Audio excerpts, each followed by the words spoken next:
Your Olympic hero has arrived. It's true, it's true. So I thought about doing a video on this yesterday, but I didn't get around to it. But here I am now, finally talking about the second assassination attempt that was done against Donald Trump. Again, I'm not surprised by this. I kind of saw this coming. This election cycle has been crazy. But this time, it was when he was privately playing a golf game that wasn't announced and nobody should have known about. So there's some things about this that are kind of suspect to me. Like, how did this person know where he was going to be?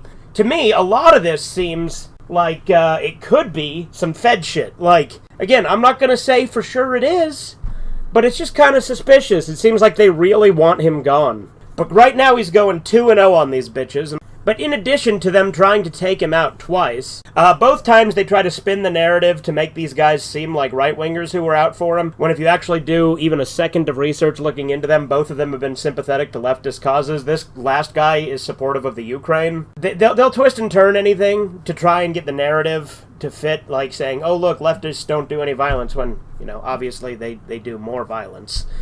And then they'll bring up some bullshit numbers which don't actually have incidents tied to them and will just, like, exaggerate shit, and then incidents don't get reported when the left do it. But that's a whole other can of worms, right? This election cycle has been fucking crazy. I mean, Trump destroyed Biden in that first debate because Biden was, you know, not mentally fit to be there, and he hasn't been for a while. He just was in particularly poor form that day. But it's curious that he waited until after the first attempt to drop out. It's very interesting. That's what he did, right? It's also pretty obvious that he was unfit for years now, ever since he took office, and then they tried to blame it as a stutter for years. But then if you go back to when he was younger, it clearly isn't a stutter. He doesn't have a fucking stutter. But on top of that, this is just when they realized they couldn't cover for him anymore. This is when they just decided to throw him under the bus. They knew that they couldn't fucking explain it away anymore. They just threw him under the bus.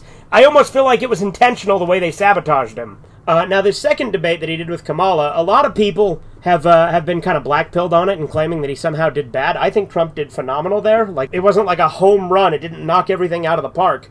And ultimately, I don't think it's going to change a ton of minds. But he was correct in substance, and it was about what it needed to be, right?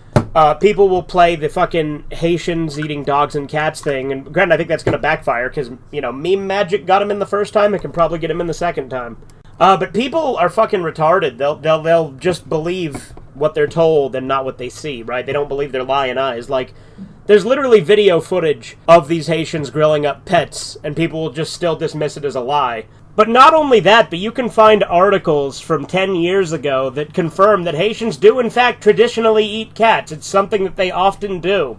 As a side note, with the Haitian thing, it's, I think, because they have to act like all cultures are the same and equal, whereas there are differences in cultures, and there are cultures that are less civilized than others. There are savage cultures, whether people want to acknowledge it or not. But the whole not believing the video footage and stuff like that just reminds me of that Hunter Avallone clip when he went on Timcast IRL. When Hunter Avallone didn't believe that Joe Biden got that fucking prosecutor fired. And then Tim's like, all right, let me show you the video. And he's like, no, I don't want to see the video. I want to see an article. But then he showed him the video, and he, of course, couldn't deny it anymore, because he was right there on the spot. But that's how they are. They love to see stuff when it's spun. They don't want to see the actual just raw evidence and data. They want to see it spun by an outlet that they view as credible because it's mainstream. And then there's also, like, I remember I saw people getting mad because J.D. Vance was talking about a car accident involving Haitian migrants where somebody died, and they're like, oh, he's exploiting death for political gain. It's like, what the hell do leftists do every single fucking time there's a school shooting? Shut up, you have no room you have no fucking room to talk. But yeah, they tried to get Trump again.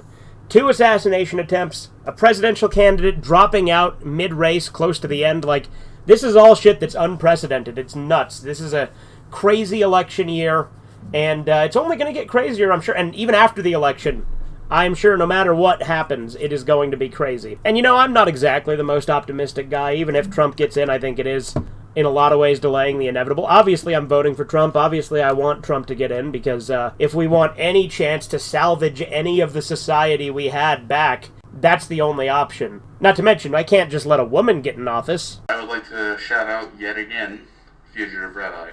Ha! What the fuck? What am I watching? I don't know, but I hate it. Subscribe to Fugitive Red Eye.